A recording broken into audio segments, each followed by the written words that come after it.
Good morning. Welcome to the Point. This week in Lansing, the legislature was taking a look at the budget. There are big holes in the budget for this year and next. And Speaker of the House Lee Chatfield is hopeful that he can work with Democratic Governor Gretchen Whitmer, who he is still pursuing litigation against, to come up with solutions for that budget. He also says he would like to see an end of the partisanship in Lansing. Mr. Speaker, this is a first of sorts. This is the first in-person interview that I've done since I last talked to you back in April. And we're social distancing and doing the things that we've been told and asked to do. I want to ask you about what's going on from a legislative perspective as we move forward in this pandemic response. I know that there is litigation that is still out there. I assume that that lawsuit is going to move to the Supreme Court. So first, Rick, it's good to be back in person and to be talking with you. And the decision came out in the Court of Claims, and what we requested was an emergency bypass for it to go directly to the Supreme Court. So we're still waiting to hear from them on whether or not that will be granted or not. What I guess I'm trying to get a handle on is what's going on in the legislature. Obviously, there's day-to-day business, although you're not meeting as often, but there's still lots to be done, and a lot to be done in terms of budgeting. So what's going on with that? Well, the focus on the budget is our main priority right now. You know, because of the government's reaction to COVID-19, there will be a very large budget shortfall, and we're going to have some tough decisions that we have to make in the coming months with this governor. And that's our focus right now, to ensure that we have a budget that works for the people of our state. But as I said, there's going to be some tough decisions that need to be made, and part of it will depend on how much relief we get from the federal government and what strings are attached to that relief that we receive. So we're working hard through the budget process right now. Our committees are meeting right now. We're continuing to move forward policy that we believe is important for the people of our state. And we're also, Rick, taking a proactive look on what policies need to be enacted should this ever happen again, or what policies need to be enacted to prevent something like this from happening again. So I think we need to, yes, look at the budget now and what decisions need to be made today, but also take a proactive approach in ensuring that our people are served should something like this ever occur in Michigan again. And what does that look like from your standpoint? Are you talking about trying to do away with the 1945 Emergency Powers Act, or are you trying to change that significantly? What do those changes look like?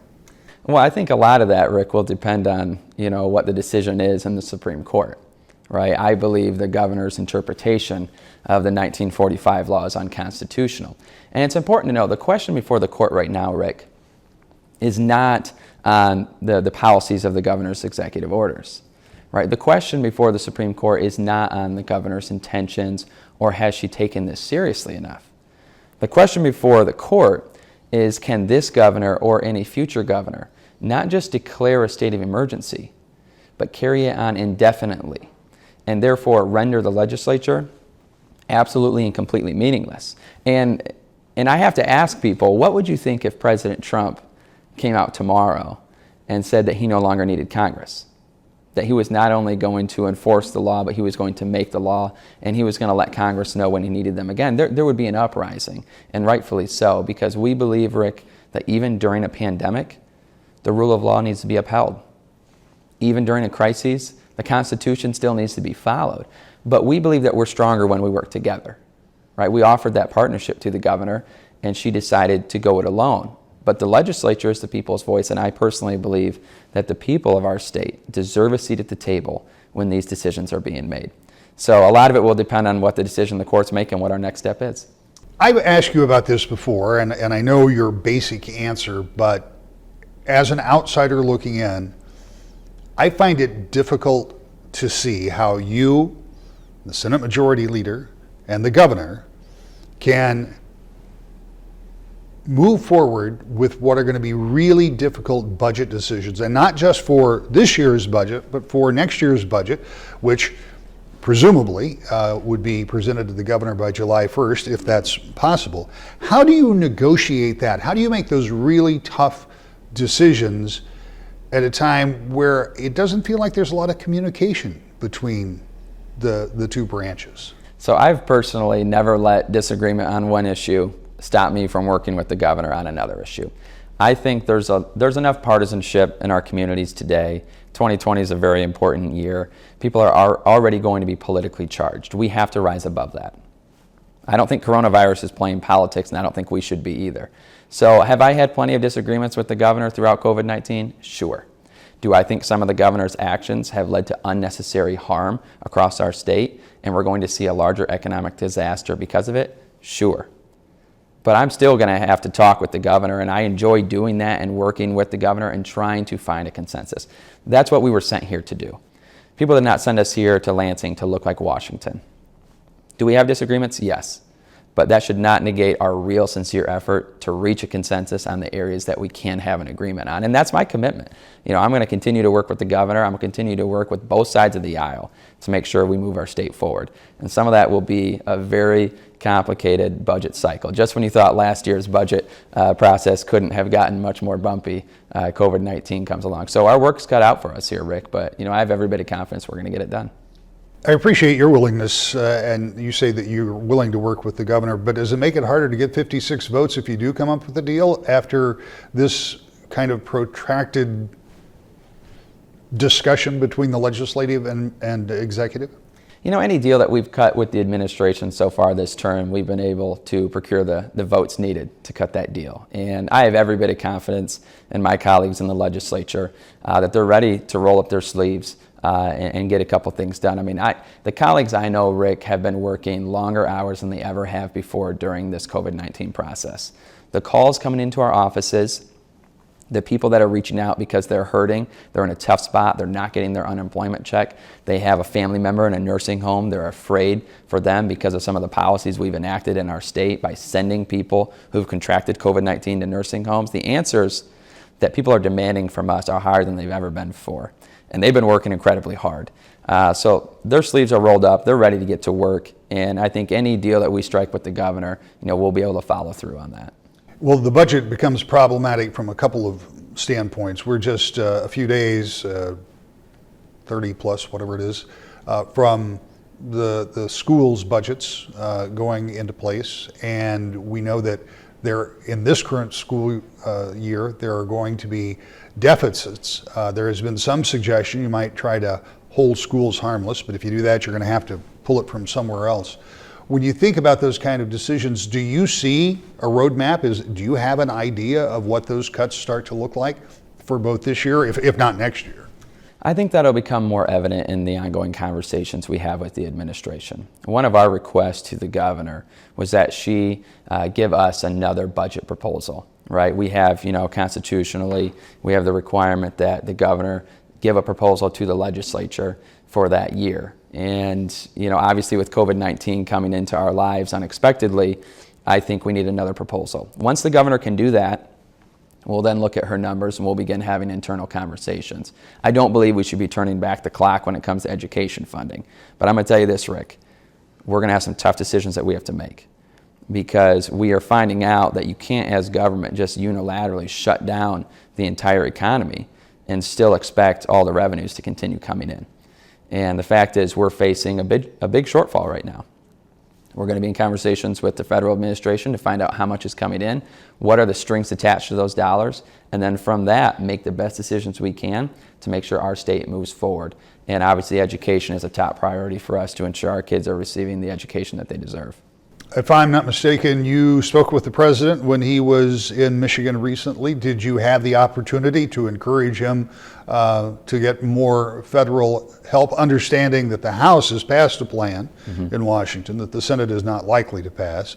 So there's still a lot of talking going on there too, but did you have that chance to talk with him? So I've had ongoing conversations with the White House during this COVID-19 pandemic. I think the federal administration has done an incredible job providing relief to the states. They've acted swiftly with great leadership, and I'm incredibly proud of that partnership. When he was in Michigan that day and I greeted him at the tarmac, we exchanged a few words, but that was about the extent of it. But we have had conversations aside from that, Rick, and part of that conversation has been federal aid. And the president wondering how Michigan is doing. He's paid particularly close attention to Michigan, and we're very thankful for that, and we're thankful for all the help we've received. I know that you have people who are experts when it comes to the economy. You talk to them during the revenue estimating conferences and have ongoing conversations. Do you have a sense, or has anybody given you a sense, of what Michigan's economy looks like when this finally, and well, I say come to an end, I don't know that it does come to an end, as things start to relax and we more fully open the economy? Do you have any estimates from some of those experts what the economy might look like? It'll depend on how we continue to react to COVID-19. There's a lot of uncertainty right now, Rick. And that's why we've been calling on the governor for well over a month to be regional in the approach. Rather than 2 months ago, us trying to determine who in our state was essential or non-essential, we should have said what activities can be done safely, what activities are unsafe. Because we didn't make that adjustment, there's a lot of unnecessary hurt right now. There are people who have lost their jobs. There's families who have lost their entire livelihoods because they've been unable to work a job that could be done safely. That has an economic impact on our state. We've been calling on the governor to adopt the federal standards as it relates to what critical infrastructure is. We've refused to do that. We've had a lot of missteps as a state that has led to a lot of hurt. And because of that, we're going to have some tough budget decisions that we have to make. Now, at the end of the day, I admit to you, Rick, the governor's in a tough spot. No manual was given to the president, no manual was given to the governor on how to deal with COVID-19. I just think we work best when we're communicating with one another, upholding the democratic process, ensuring people have a voice and a seat at that table. But when we work together, we are stronger. No manual was given to them, but I want this governor to be successful. I want the president to be successful. If there's anyone out there who hears either one of those statements and that bothers them, that could be part of our problem, because that means we're too divided by partisan lines right now. And this is a time where we should all be drawn together. So, do I disagree with many of the things the governor has done? Absolutely. But at the end of the day, I still want this state to be successful, and that means partnering with her and working together.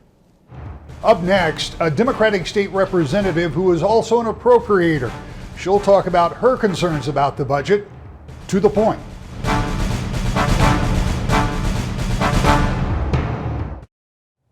Welcome back to the Point. Democratic State Representative Rachel Hood from Grand Rapids is also an appropriator, and as such, that means she'll be on the front lines when it comes to trying to fix that big budget hole in Lansing. We talked to her about that process. Representative, as an appropriator, you will be on the front lines of trying to figure out exactly what needs to be done as we start to face this budget shortfall. Can you tell me about the conversations that you've had so far and what some of your personal thoughts are as we look ahead to what was a pretty solid budget in the beginning, but now is going to face some real serious pressure? Yeah, well, for the last several weeks, we've been working to try and understand what the budget shortfalls will be. And it looks like we have a 2-year problem, totaling out at about $7 billion over the course of those 2 years. In this first year, we're looking to fill about a $3 billion gap and $1.2 billion gap in the school aid fund. We are looking at everything on the Democratic side and trying to move past platitudes around these issues and really look for solutions. And in some cases, we're able to come up with ideas to begin to backfill the gaps. But I think ultimately the state will absolutely need federal funding in order to be successful in moving forward over the next 2 years. So we are really looking for the feds to help out with the state government needs as well as local government needs. And we're absolutely not interested in finishing a budget that harms kids and educators. So we are hopeful that federal funds will come to help us with that issue as well. Well, I want to continue with that. I mean, education is an area that a lot of people are concerned about. We've heard from superintendents and others, as I'm sure you have, that kind of a cut to the school aid fund would be disastrous, particularly as schools are being asked to step up and do more with distance learning. Is it, and I don't want to get into the guessing game, but a little bit looking at the numbers, knowing you have a much better handle on them. Is it possible to hold schools harmless in a situation like this, or should they expect that there'll be some revenue cut? Well, revenue cuts are particularly frustrating and difficult in Michigan. We've been really scraping by to get above the national average and per pupil spending. We finally were looking, it was looking like we were going to be able to do that this year, finally. And then, of course, the bottom fell out with the coronavirus. I'm not sure that I can make promises about holding schools harmless 100%, but I do think that we can do some work within the budget to reduce harm. And especially if wealthier school districts across the state are willing to come to the table and work with us, those school districts that have healthier fund balances than others and have reserves, I think we might be able to do a decent job of getting to, 80, 90% or more. There are a lot of small ways that we can begin to backfill that gap in funding. Among our Democratic House appropriation members, we were able to identify about $800 million in various ways we can move money around to fill that gap. And then once again, if we're able to get federal resources to help with that, that'd be great. I think what I'm hearing from educators who I trust, people who have been in education for decades, is that the cost of education as we look towards next year is actually going up rather than down. To be able to really roll out appropriate solutions for kids, it's not going to get any cheaper. And so I think that's where we will struggle. When you talk about the budget shortfall, it's not just in the schools. Where else? I mean, obviously, we're talking about general fund money. What other type of adjustments or cuts might we be looking at? Well, we've never dealt with our infrastructure problems. We still have a struggle with dollars that pass through to communities. So the budget has not been in good shape to start with. I think in past interviews, I've talked with you about had we simply since 2020 increased revenue along with the a 3% cost of living increase, we would have $7 billion more dollars in the budget today. And we don't. We're still operating with about $10 billion annually, which is, roughly the same amount of money we were spending in 2000. So we start at a deficit essentially, and then we're, trying to backfill an even deeper deficit. So I think we will see cuts. There's no question. Where they will come from and how we will prioritize those cuts is at question. And we'll have to work with our colleagues across the aisle to make sure that we do that responsibly. And then, as I've said a couple of times already, if we can get some help from the federal government, that may change the forecast a little bit. But I don't think we're going to go out, making big commitments to fully funding all of our services across the board. Talk to me about how this is working physically a little bit. I mean, how are you as appropriators meeting and getting together? I know you do some social distancing when you're in the chamber. Are you able to have your regular hearings and committee meetings about this? Yeah, that's a point of frustration, Rick. We have not met as subcommittees of appropriations. Big appropes is what we call the larger group, the whole group of appropriators, but then we all break out into subcommittees on various parts of the budget. And those meetings have been frozen. We've had some informal conversations, just, calling our colleagues and asking what they know and trying to get information from the other side of the aisle. But those conversations have really been frozen. And I think that that's irresponsible right now. We should be hearing from people across the state about what their concerns are, what their priorities are. And if folks have solutions that might be helpful to us, those discussions should be on the table right now. Instead, unfortunately, in the news this week, it looked like the Republican appropriators were just waiting for the governor to provide an updated executive recommendation. And while that is, a critical part of the process, we should be making good use of the time we have now to move forward with discussions and with learning so that we're better prepared to work quickly. Remember, we typically want to have the budget done by July 1st, if not before. So we are now in a very tight time crunch to be able to deliver responsible numbers to our schools who are depending on those numbers to understand how to move forward with the next school year. And that is the same, across the board, all of our departments, as a result of our failure to move and to meet.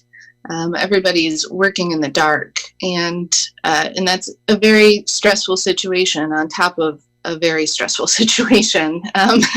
So it's frustrating that we are not meeting regularly. I am, and my Democratic colleagues have requested that we start to work remotely, and these committee hearings could certainly happen remotely, but we're not seeing that applied. We'll have a final thought next. To the point.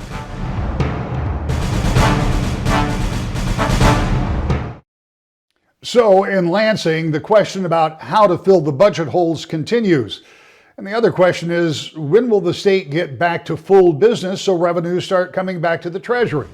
All things we'll continue to watch next and every Sunday morning at 10 a.m. on Wood TV 8 for To the Point.